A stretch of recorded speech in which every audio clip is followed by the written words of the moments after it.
Amados, não vos assusteis com a provação que surge entre vós como fogo ardente, com o objetivo de provar a vossa fé. Não entendais isso como se algo estranho vos estivesse acontecendo. Amém. Pai, nós reconhecemos que tudo vem de Ti, nós queremos uma palavra Tua, Pai. Tenha misericórdia, fale conosco. Em nome de Jesus. Ilumine os nossos pensamentos, ilumine os nossos sentimentos. Ó Pai, eu sei que o Senhor pode trazer uma palavra aos nossos corações. E é isso que eu te peço. Traga uma palavra aos nossos corações. Traga uma palavra aos nossos corações em nome de Jesus. E nos ajude a estarmos de pé na Tua presença, para a honra e para a glória do Teu nome. Amém. Deixa eu começar antes do eu havia. No dia 8 de dezembro de 2015, no ano passado, como eu venho todos os dias para a igreja orar, aquele dia eu vim, mas eu estava muito angustiado. A sensação que eu tinha é de que tudo estava acabando. E eu vim aqui para a igreja no dia 8 de dezembro de 2015, numa angústia total. Parece que meu peito ia explodir de tristeza. Eu estava passando por um problema ministerial, eu estava vivendo um momento delicado. Eu estava passando por uma angústia muito grande, envolvendo pessoas próximas, envolvendo situações complexas. E eu estava muito angustiado e eu não conseguia enxergar um palmo diante do meu nariz. Eu pensava comigo, acabou. Deus não me chamou para ser pastor não, porque eu não aguento isso. E eu estava angustiado. Tudo que eu pensava era, vai acontecer alguma coisa e Deus vai mostrar para mim que não é para ser pastor mesmo, que eu tenho que vender banana, fazer alguma outra coisa, porque eu não conseguia enxergar uma saída. E aí eu pensei, bom, agora que eu não consegui enxergar uma saída, agora que eu estou desse jeito, agora eu tenho crédito com Deus para chegar diante dele e fazer uma oração e falar, ó Deus, está vendo? Ó, eu fiz tudo que eu poderia, mas não está dando certo. Então o Senhor vê o que o Senhor faz aí, toma suas providências, porque eu estou sobremaneira angustiado. E eu vim para a igreja orar. Eu vim para a igreja orar. Sabe quando você está numa prova terrível e que você se vê no direito de se derramar diante de Deus e de ser vítima diante de Deus? Sabe quando você olha e fala assim, agora Deus vai ter que me ouvir. Agora Deus vai ter que fazer alguma coisa. Porque eu cheguei no limite, eu não consigo mais enxergar um palmo diante do meu nariz. Assim estava eu, irmãos. Dia 8 de dezembro de 2015. Pensa num homem angustiado, aflito, que só pensava em parar. Pensa numa agonia. Eu não conseguia enxergar sentido em nada. E eu vim aqui para a igreja, falei, vou me derramar diante de Deus. E comecei a orar aqui, no púlpito. Eu comecei de joelho, daqui a pouco eu já estava deitado com os braços assim, chorando, gemendo, agonizando e falando, Deus, eu não suporto. Deus, eu não suporto passar por isso. Me ajuda, faz alguma coisa.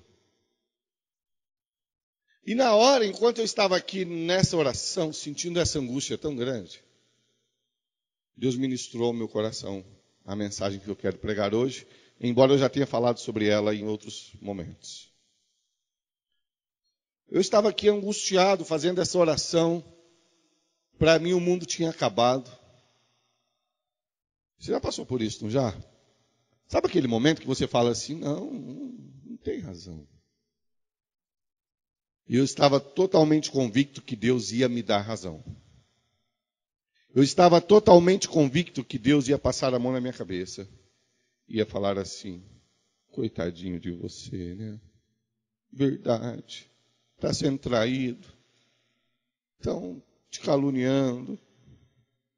Você está sofrendo muito. Verdade, verdade. Eu esperava que Deus fizesse isso comigo. Eu esperava que Deus... Eu imaginei que Deus ia me fazer um carinho como eu nunca tinha recebido. Porque eu estava sentindo uma angústia como eu nunca tinha sentido. Então eu vim para o colo de Deus para receber um carinho como eu nunca tinha recebido. Falei, alguma coisa Deus vai fazer. Porque o meu sentimento é muito forte. A minha angústia é muito forte. Eu tenho razão de sentir o que eu estou sentindo. E eu fiquei aqui orando, esperando que Deus viesse me fazer um carinho, cafuné. Mas não foi isso que aconteceu. Em vez de Deus me fazer um cafuné, Deus me exortou.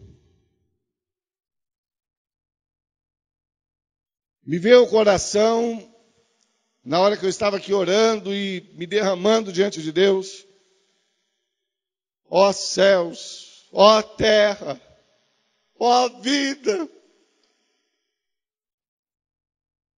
Só esperando. Daqui a pouco Deus vai me mandar uma palavra de consolo e vai falar assim, pobrezinho do meu filho, eis que eu, teu Deus, vou te fazer um carinho. Meu Deus, preciso mesmo. E eu aqui, Deus, eu não aguento. Deus, eu estou sofrendo, o Senhor está vendo o que estão fazendo comigo. Coloquei Deus na parede. Chorei, gemi, fiz tudo certinho. Falei, agora Deus vai ter que me dar um carinho. Porque eu estou sofrendo. Mas não foi isso que aconteceu. Eu recebi foi uma exortação. Agora, vou voltar onde eu estava querendo dizer. Eu havia lido, há poucos dias antes, um texto que me mandaram sobre a vida dos pastores. E quando eu cheguei aqui, todo quebrado, todo derramado, vendo que o meu ministério ia afundar, porque pessoas que eu imaginei que iam me dar aquele apoio, não estavam fazendo. Porque havia conversas de pessoas que eu carreguei no colo, falando de mim por trás, porque eu estava passando por traição, porque eu estava vivendo um momento e tal. Eu havia lido há pouco tempo atrás esse texto aqui que eu recebi de uma pessoa muito bondosa, preocupada comigo. Foi uma pesquisa feita nos Estados Unidos. Essa pesquisa apontava que a quarta pior, mais sofrida tarefa nos Estados Unidos é de pastor. Nos Estados Unidos está havendo um êxodo de pastores. Está havendo uma preocupação total. Pastores com depressão, síndrome do pânico, pastores cometendo suicídio, pastores com a sua vida familiar esfacelada. E a pesquisa demonstra, se vocês quiserem depois, vocês podem pesquisar na internet, é só vocês pesquisarem no Google, colocarem lá pesquisa sobre os pastores de Jim Fuller, Jimfuller, Jim Fuller. É um dos mais conceituados pesquisadores dos Estados Unidos. Primeira tarefa que tem mais pressão, presidente dos Estados Unidos. Segundo, presidente de universidade. Terceiro, diretor de um hospital. E quarto, pastor. Pressão. Pressão. Quando eu cheguei aqui diante de Deus, eu falei, só Deus, só eu sei o que eu sinto. É muita pressão ser pastor. É muita pressão viver e suportar o peso de vidas espirituais. E eu vim para cá com isso na minha cabeça. A pesquisa, preste atenção, olha o que a pesquisa diz. 90% dos pastores dizem que o ministério é completamente diferente do que eles pensavam que seria. Ou seja, 90% dos pastores estão vivendo uma vida ministerial que não é o que eles imaginavam que era. Aí olhar para mim e falar, é comigo. Nunca imaginei que eu fosse passar por isso. Essa palavra é para mim. 70% dos pastores dizem que sofrem de baixa autoestima. Virou moda agora falar mal de pastor. Você está numa rodinha, pode ter certeza alguém vai falar mal de pastor. Pastor virou sinônimo de chacota.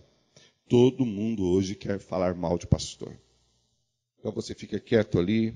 Hoje mesmo eu estava em uma reunião de professores. E aí, na verdade não era uma reunião, era uma palestra com o pessoal que veio de Curitiba. E nessa palestra tinha lá o palestrante, e aí começaram a entrar no assunto de igreja, começaram a falar do pastor, e alguém lá começou a tirar chacota, falar, teve um pastor fulano de tal que falou que não sei o que da Barbie é pecado. E a minha aluninha, tirando chacota, né? E eu sou o chefe de todos eles, o coordenador de todos eles. E a menininha veio falar para mim assim, porque o meu pastor falou que a Barbie é do diabo, e todo mundo, caiu na risada. Aí eu usei minha voz grossa, quando eu quero usar eu uso, e falei assim, então, eu sou pastor e lá na minha igreja eu já aconselhei gente a queimar tudo que é da Barbie. Não só bonequinha, cortina, lençol, inclusive eu não queimei porque eu não tinha como queimar em casa, mas eu peguei um lençol da Barbie não amor, era do quê? Das 3 princesas da minha filha, e eu joguei no lixo. Aí todo mundo ficou calado na hora, porque ninguém poderia falar mais nada. Eu sou pastor e eu fiz isso. Não só falei que bonequinha é do diabo, eu aconselhei uma irmã a tirar tudo, queimar tudo. Não estou dizendo aqui que você assistir Disney, que Disney é do diabo. Mas eu estou dizendo que há circunstâncias, há eventos, há momentos em que pode ser sim. Não só a Disney, qualquer outra coisa. Então são casos específicos. Né? Ela tinha um medo, minha filha tinha um medo que a gente não sabia de onde vinha. E eu sempre olhava para aquele lençol das princesas. Eu fui ter a primeira experiência comigo. Agora eu vou ficar pregando aqui isso? Não. Por quê? Porque se você for tentar separar o que é consagrado ao diabo e o que não é, você não come, você não bebe, você não vive. Casos específicos são tratados. Igual a irmã, ela teve uma experiência, ela não vai comprar. Mas o apóstolo Paulo diz, comprai de tudo que se vende no mercado sem perguntar nada. Mas agora, se houver uma revelação, se houver uma experiência, algo que está sendo particularizado, aí sim nós vamos atuar. Entendeu? Mas agora não tem como. De onde veio esse copo? Quem fez? Foi consagrado a quem? Você vai lá o médico vai te operar, mas o médico é feiticeiro. Você vai falar, não? Não, doutor, deixa eu ver sua religião primeiro. Você crê em Deus, como é que é a sua fé? Não, nada disso. Faça tudo, compre tudo que se vende no mercado sem perguntar nada. Mas, por exemplo, o caso das Disney, nós já temos vários casos. Nós temos aqui a irmã dando testemunho com a sua própria boca, eu estou dando testemunho, o pastor doido dando testemunho. Então, irmãos, minha cunhada mesmo, Gisele, estava perturbadíssima. E tinha lá um ursinho, o que era aquilo lá? Um sapo de pelúcia. E aí a minha sogra, com a irmã dela, foi lá e queimou esse sapo de pelúcia e a menina ficou boa.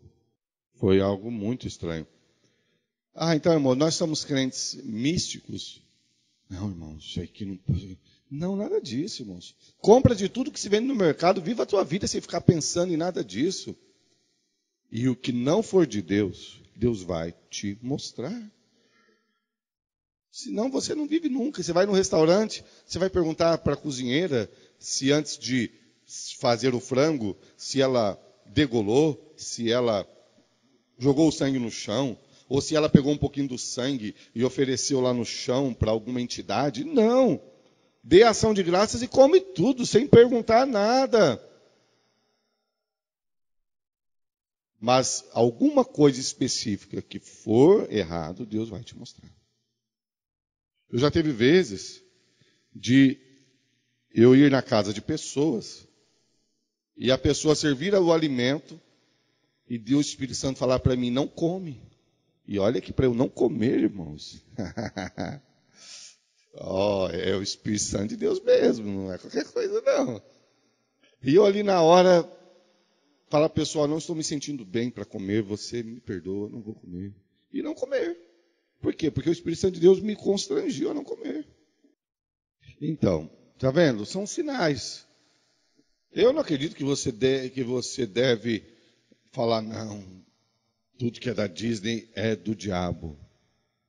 Porque você não vai conseguir escapar, seu filho vai ganhar de um ente querido às vezes, e você ora e às vezes não vai ter nada, não vai ter problema nenhum, aquilo ali. Entendeu? Porque senão você vai ter de ficar, você não vai viver no mundo. Porque você não pega a bonequinha lá, mas tem lá o outro, a água que você bebe é da Disney, por exemplo. Então, cada elemento, cada momento, uma oração. Bom, eu entrei nisso só para falar para vocês sobre o que aconteceu, como que pastor virou chacota. Ninguém mais pensa para meter o pau em pastor e para falar sobre pastor. Então, 70% dos pastores dizem sofrer de baixa autoestima. 40% relatam ter conflitos com membros da igreja pelo menos uma vez por mês. 85% disseram que seu maior problema é que eles estão cansados de lidar com pessoas problemáticas, descontentes, com os obreiros, com os diáconos, pastores, os líderes, as equipes. 85%. 40% afirmam que pensam em deixar seu pastorado nos últimos meses. Que pensaram em deixar seu pastorado nos últimos 3 meses. 70% não tem alguém que consideram um amigo próximo. E eu fui lendo isso aqui e fui falando, é para mim. Qual foi o último irmão que foi me visitar na minha casa? Saber se eu estava bem. Mas quando eles estão ruins, eles me ligam, eu tenho que ir lá, e se eu não vou, eles ficam bravos. Qual foi o último irmão que bateu na minha porta para falar assim, pastor, eu queria saber se o senhor está precisando de uma oração, e eu vim aqui para orar? Não, mas eu tenho que adivinhar quando eles estão mal em casa, eles não avisam, não dão recado, eu tenho que adivinhar e ir atrás deles, e se eu não for, eles vão sair da igreja, e vão falar assim, o pastor me abandonou. Meu Deus. É para mim, eu sou esse pastor abandonado. Ninguém me visita. Os meus obreiros não estão nem aí para mim. Pobre de mim. Nessa hora você não consegue ver Você busca no WhatsApp para ver assim, deixa eu ver aqui quem foi que me ligou, deixa eu ver aqui quem foi que se preocupou comigo. Ninguém me manda um versículo de carinho, eu sou abandonado, meu Deus. Você passou por isso? É terrível. Parece que ninguém está nem aí com você. E aí eu estava com isso aqui fresquinho na cabeça e falando, eu não sirvo para ser pastor mesmo, não. 50% acreditam que o seu ministério não vai durar mais 5 anos. Porque acabou mesmo, fulano me abandonou, ciclano agora está estranho comigo, Bertrano não está vindo mais na igreja, o fulano virou as costas para mim, meu ministério vai acabar. Olha que loucura, e eu estava com tudo isso aqui fresquinho, e era com isso que eu estava aqui orando e agonizando e falando, Deus, coitadinho de mim. E eu estava achando que eu estava colocando Deus na parede. Se Deus não me fizer um carinho hoje, vou parar. 70% dos pastores sentiram que Deus os chamou para o ministério pastoral antes de seu ministério começar. 70% acreditam assim, antes de realmente ter de lidar com os irmãos problemáticos, com as pessoas que te traem, que te abandonam, com as pessoas que você tem que adivinhar o que elas estão sentindo, com as pessoas que você tem que ficar medindo as palavras para falar com ela. Antes de você viver isso, 70% acredita que tem um chamado. Mas, após 3 anos de ministério, só a metade ainda continua acreditando no seu chamado. Não, eu acho que meu negócio não é ser pastor, não. Eu acho que não pode ser, porque olha o que eu estou vivendo. 4.000 novas igrejas abrem todo ano e 7.000 igrejas fecham. Isso é nos Estados Unidos, aqui ainda não está assim não. 50% dos pastores sentem-se tão desanimados que deixariam o ministério se pudessem. 45,5% dos pastores dizem que estão deprimidos e tiveram depressão. E se pudessem, tirariam uma licença médica. E eu aqui, me derramando e falando, Deus, esse aqui sou eu. Deus, o que eu estou sentindo é muito duro. A minha vontade de parar é muito grande e eu tenho razão. Está aqui, ó. O meu sofrimento é muito grande. Mais de 1.700 pastores abandonaram o ministério por mês. 1.700 pastores abandonando o ministério por mês.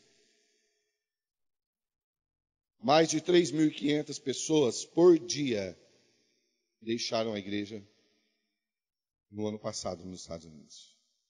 Então o cenário era deprimente. E eu estava passando um momento em que algumas pessoas tinham me abandonado, outras estavam virando as costas, outros estavam vivendo suas próprias vidas, e eu estava aqui me derramando diante de Deus, falando, Deus, faz alguma coisa.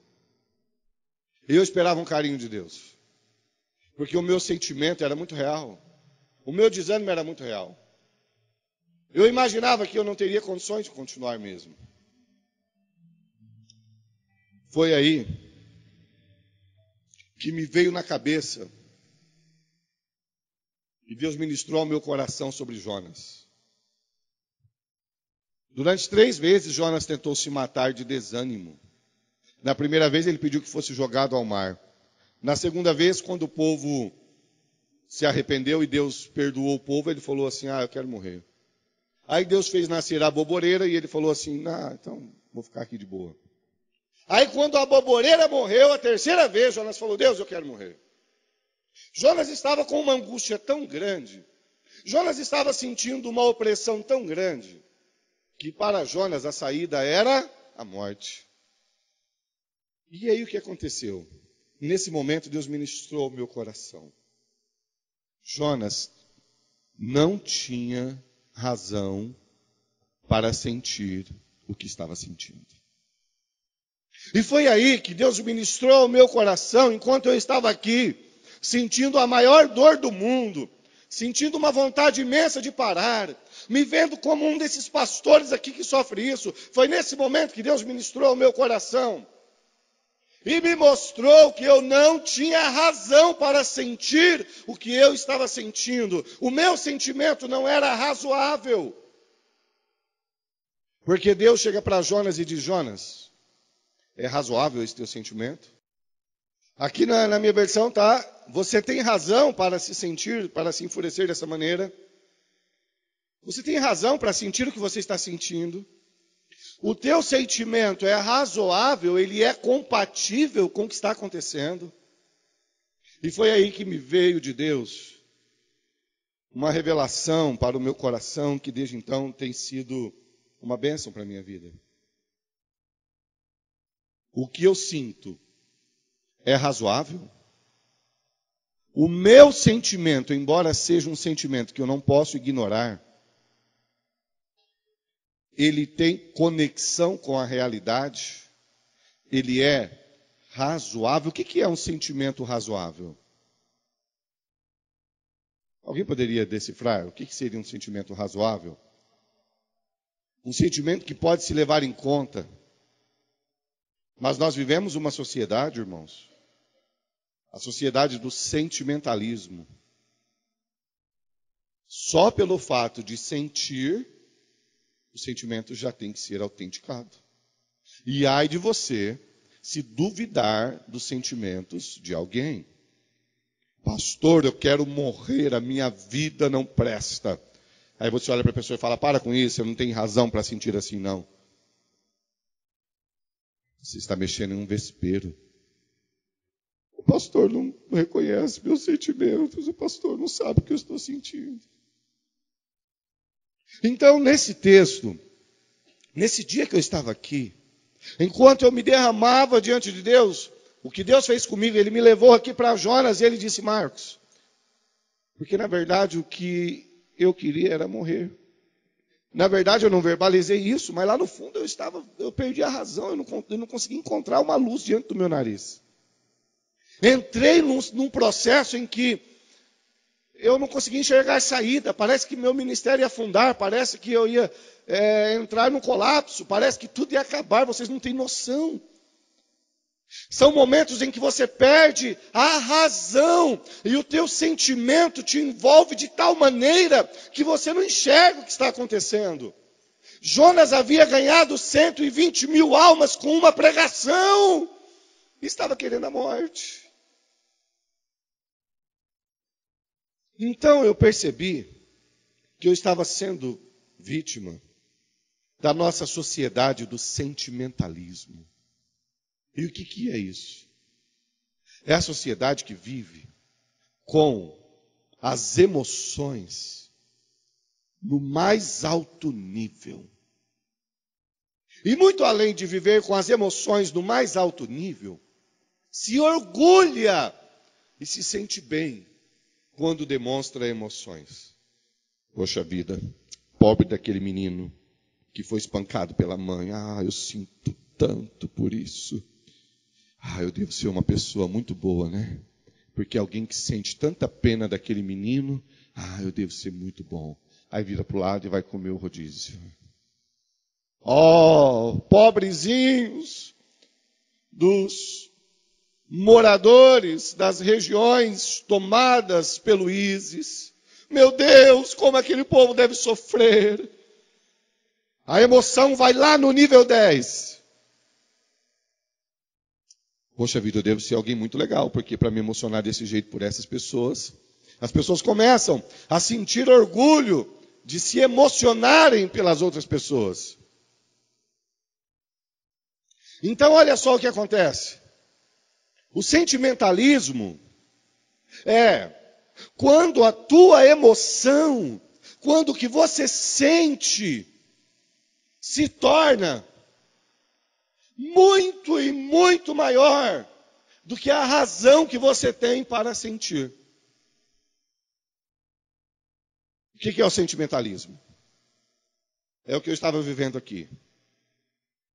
Eu tenho coisas maravilhosas, eu tenho um ministério maravilhoso, eu tenho obreiros maravilhosos, eu tenho gente que está sustentando esse ministério, que são colunas desse ministério. Eu tenho pessoas que agora eu sei que estão prontas a ir comigo para o que der e vier, mas naquele dia eu não estava enxergando.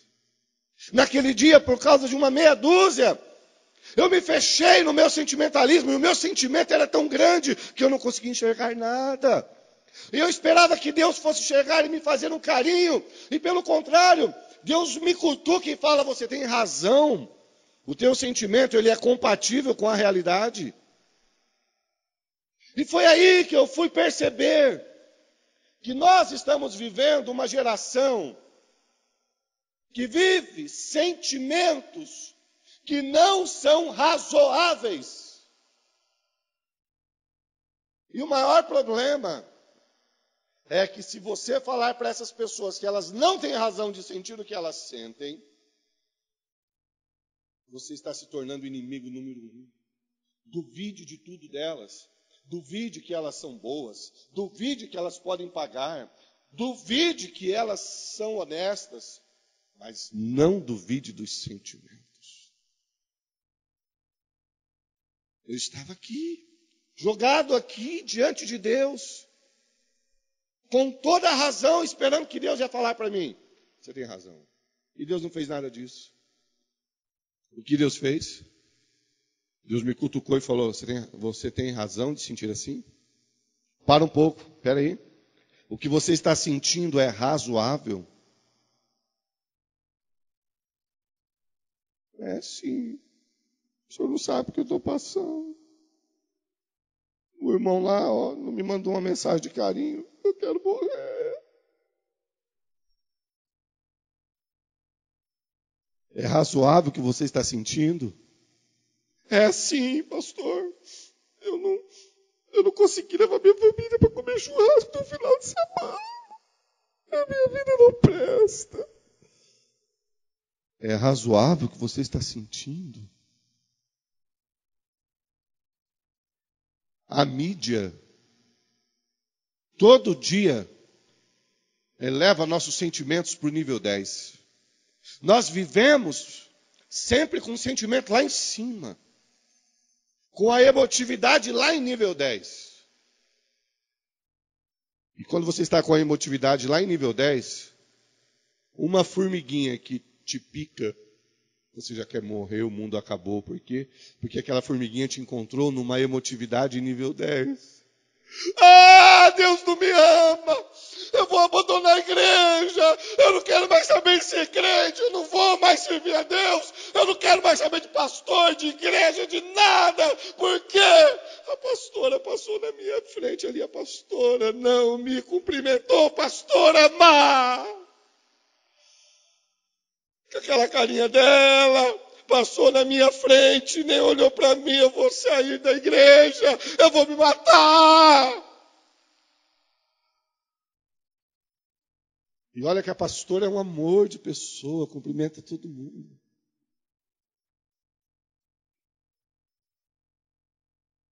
Sentimentalismo.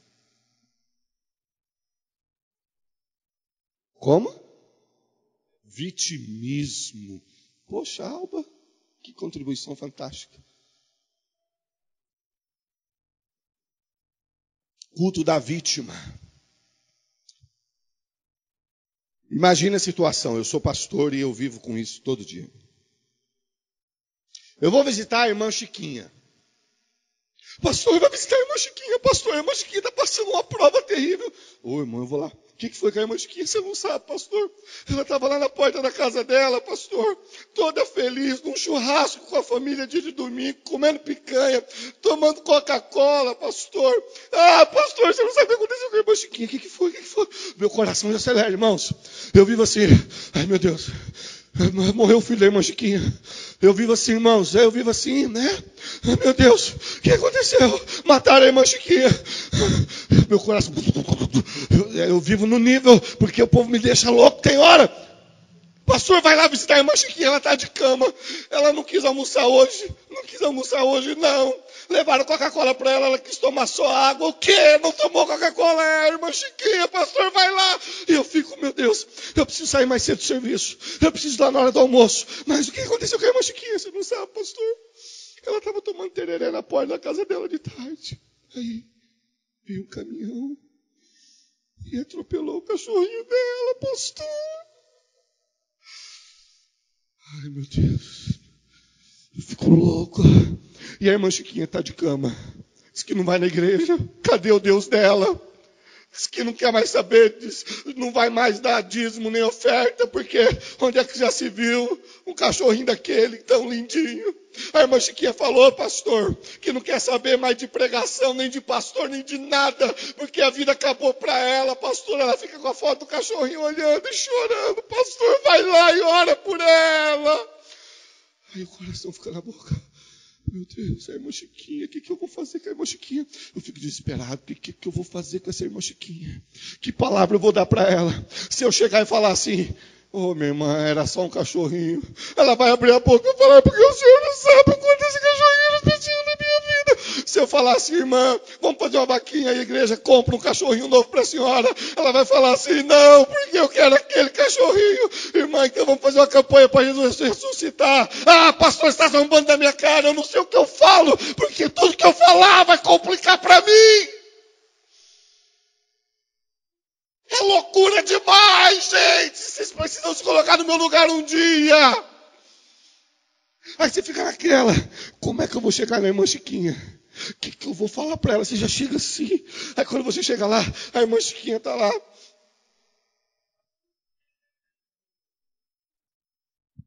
Aí você chega tentando dar um ar. Ô, minha irmã Chiquinha, paz do Senhor, querida. Paz do Senhor. Irmão, isso é terrível. Eu não sei como é que eu faço carinho nela, eu não sei como é que eu falo. Irmãos, aquilo, meu Deus. Porque uma coisa que eu não posso é falar para ela. Para com isso. Você foi chamada para perder família, para perder filho, para perder a sua cabeça. Levanta dessa cama e vai ganhar almas para Jesus, porque isso aqui é sofrimento, sim, reconheço, mas Deus te chamou para sofrer mesmo. Não tem razão de você ficar aqui por causa do seu cachorrinho assim, não. A irmã Chiquinha. Agora tem a irmã Mariquinha. Pastor, ora lá pela irmã Mariquinha, procura a irmã Mariquinha. O que foi, minha irmã? Pastor, a irmã Mariquinha descobriu que está com um tumor. E o médico falou que é dos piores. A irmã Mariquinha teve a mesma não.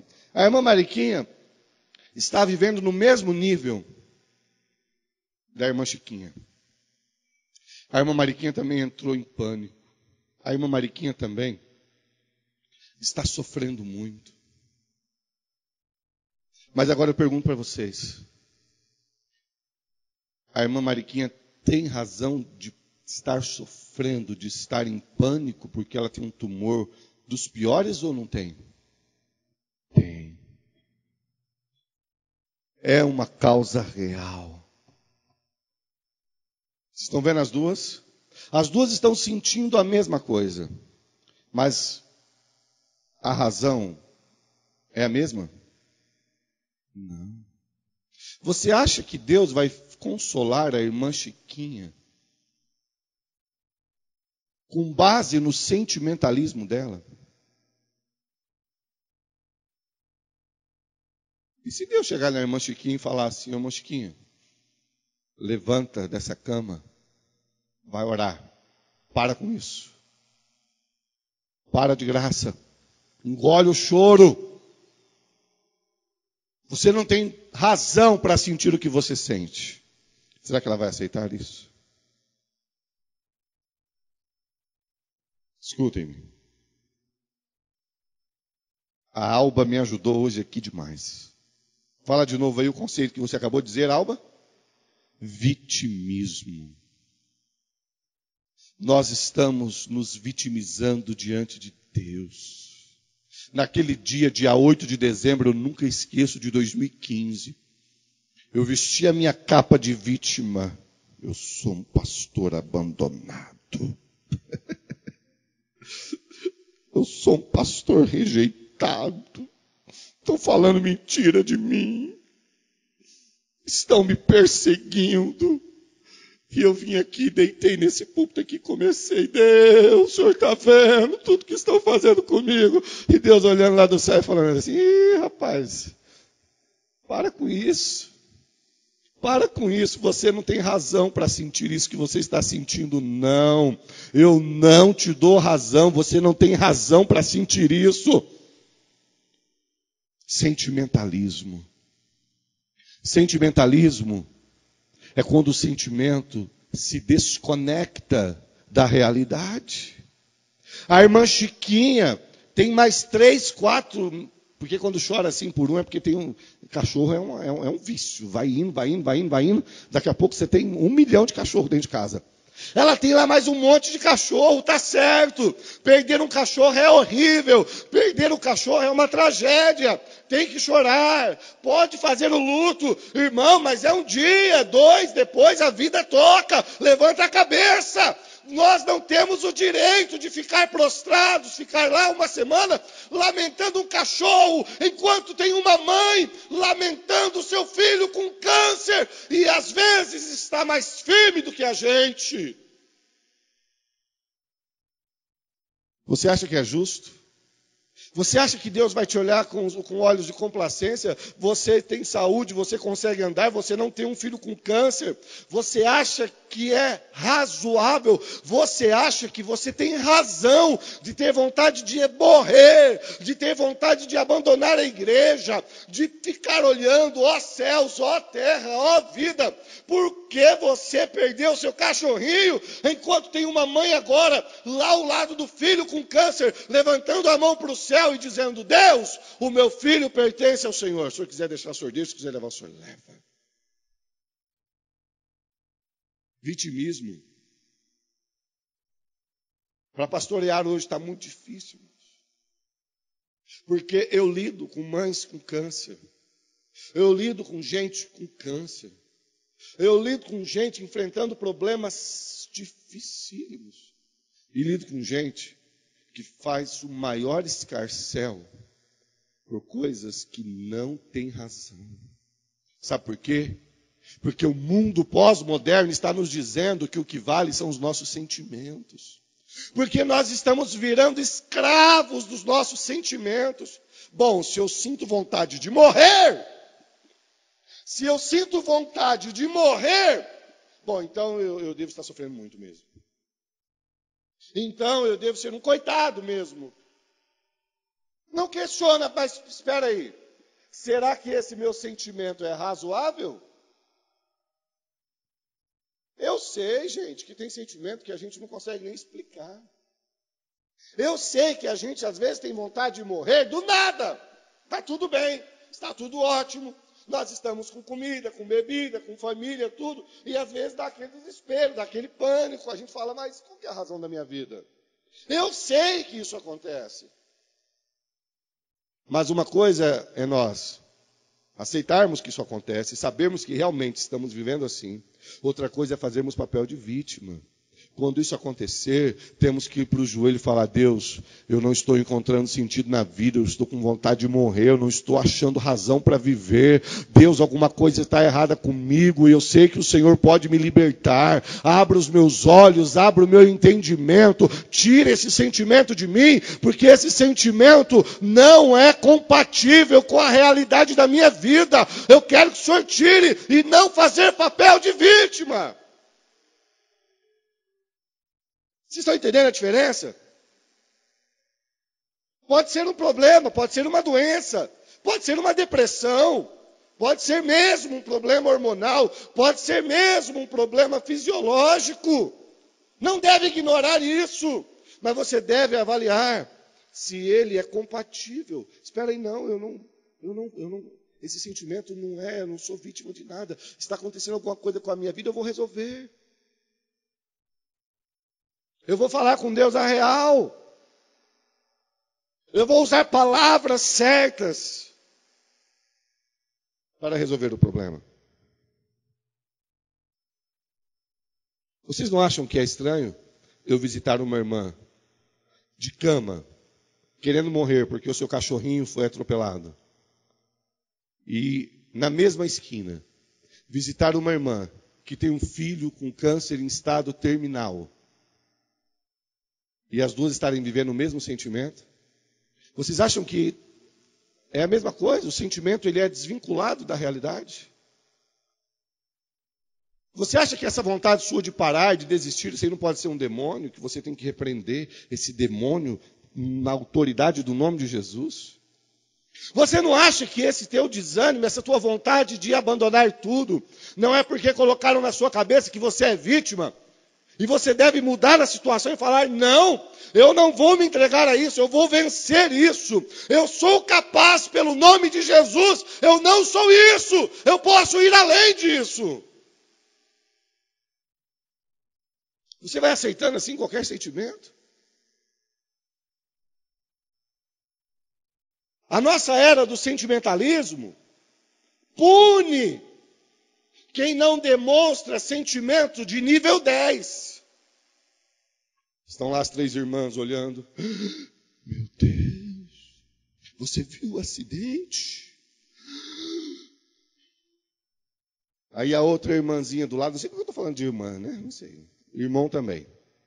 Aí a outra irmãzinha do lado olha assim e fala, vixe, se eu não mostrar que eu estou mais angustiada do que ela vai ficar melhor do que eu. Então, se ela... eu vou ter que chorar. Porque se eu não chorar aqui, as pessoas vão olhar para mim e vão falar assim, insensível. Se você passar diante do noticiário da maior tragédia, todo mundo no seu trabalho lá diante da TV, cada um querendo mostrar mais preocupação que o outro. Por quê? Porque a nossa sociedade politicamente correta se satisfaz com a capacidade de mostrar preocupação. Se eu quebranto-me pelas crianças que estão passando fome na Nigéria, pronto, isso já é o suficiente. Então eu tenho de demonstrar emoção diante das coisas que estão acontecendo. Mas se você passa, todo mundo está lá diante da TV. Ai meu Deus, é tragédia. E o outro, não, eu suporto quanta dor nesse mundo. E o outro está lá assim, ó céus, ó vida. Aí você chega no trabalho com um sorrisão desse tamanho. Olá pessoal, bom dia. Que a graça de Jesus esteja aqui no meu trabalho. Aí todo mundo olha para você assim. Vamos ver. Se não chorar, porque eu já chorei, vai ter que chorar mais alto do que eu. Aí o outro olha assim, porque eu chorei mais alto do que ele, e além de chorar, eu pronunciei uma palavra dizendo assim, que mundo cruel. Aí o outro olha e fala assim, vai ter que fazer melhor do que eu, porque o outro chorou, o outro falou que o mundo cruel, eu coloquei a mão no queixo e disse assim, a humanidade acabou. Aí você chega todo feliz, todo alegre, está lá a notícia da tragédia. Você fala bom dia, que a graça de Jesus esteja com vocês. Aí você passa assim, e todo mundo olha. Vocês viram a tragédia? Você viu a tragédia que aconteceu? Aí você olha e fala assim, ô Jesus, tem misericórdia, Senhor. Coloca a tua mão, eu não posso fazer nada, mas o Senhor pode. Então, pessoal, o dia hoje vai ser uma bênção. Todo mundo vai falar assim, essa pessoa é perigosa. Ninguém vai querer tomar café da manhã com você. Você é pior do que um assassino. Ninguém vai te convidar para a festinha. Por quê? Você não é nem ser humano. Você não chorou. Sabe aquele lance? Eu tenho uma queimação no estômago. Aí a pessoa olha assim e fala, e agora? Mas a sua queimação sangra? Não. Não, porque a minha sangra. Tem de demonstrar vitimismo.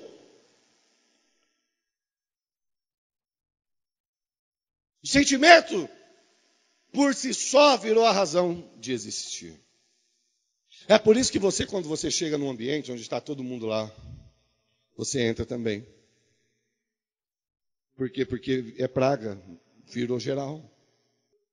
Quando essas pessoas chegarem à casa delas, olha só, quando elas abrirem a porta da casa delas, e elas quebrarem um copo,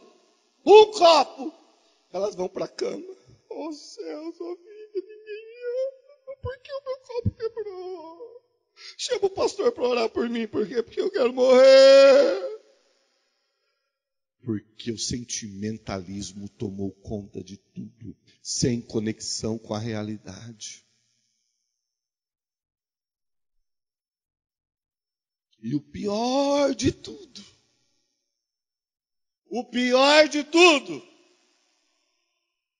nós cristãos, nós que deveríamos aceitar o sofrimento como parte da nossa fé, nós que deveríamos não achar estranho padecer, sofrer, nós estamos vivendo o culto da vítima. Qualquer provinha já deixa a gente fora de jogada. Qual foi o texto que eu li? Que repete? Não estranheis o quê? Não estranheis a ardente prova que vem sobre vós para vos tentar. Não estranhe. Não é coisa de outro mundo.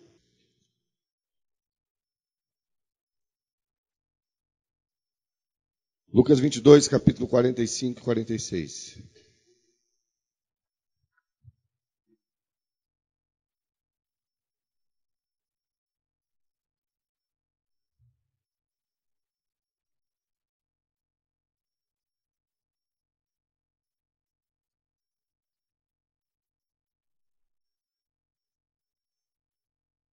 Amém? Assim que se levantou do quê? E voltou para onde? Os encontrou como? Cutuca o irmão que está do lado aí para ele acordar. Cutuca ele. Eles estavam como? Olha a cena. Aqui é a quinta-feira à noite. O que vai acontecer agora na sequência? Jesus será preso, zombado, açoitado, envergonhado, crucificado. Eles estão vivendo o momento, olha só que para mim, já estou encerrando, de maior agonia que alguém poderia viver. Sim ou não? Se você estivesse lá, como você estaria? Dá para imaginar a carga do momento? Dá para imaginar o que é ver Jesus orando e transpirando sangue? Eles estavam como? Dormindo de tristeza. Sabe o que é esse dormindo de tristeza? Vontade de morrer. Sabe o que é esse dormindo de tristeza sem forças para levantar? Sabe o que é esse dormindo de tristeza? Desapontado, desanimado. Os discípulos estavam dormindo de tristeza. Você sabe o que é isso? Você sabe o que é não ter razão para levantar. Você sabe o que é não ter razão para levantar da cama. Você sabe o que é viver um momento em que você não consegue achar sentido na vida. Sabe o que é dormir de tristeza? É quando você não consegue ter forças nem para fazer as coisas básicas da vida. E o que é que a gente espera nessa hora? Sabe como é que eu estava aqui no dia 8 de dezembro de 2015? Eu estava dormindo de tristeza.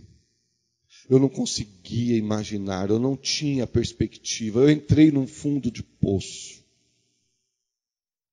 Mas eu louvo a Deus, porque eu entrei e Deus já me tirou na mesma hora. Muitas vezes eu entrei no fundo do poço. Muitas vezes eu já dormi de tristeza. E Deus me levantou, e eu estou aqui até hoje porque Ele me levantou. Faz 24, vai fazer 25 anos agora no final do ano que sirvo a Deus. E todas as vezes que eu dormi de tristeza, Deus me levantou. Mas agora tem um detalhe aqui que talvez você não vai gostar. O que Jesus fez com eles? Alternativa 1, leia aí. Jesus passou a mão na cabeça deles e disse assim: pobrezinhos, vocês realmente têm razão de ficar assim. Vamos deitar aí, descansa aí, dorme um pouco. Alternativa 2. Jesus fez um cafuné neles e instantaneamente tirou a tristeza. Alternativa 3. Jesus os exortou. Como é que está o texto aí? Quem continua a leitura? Jesus.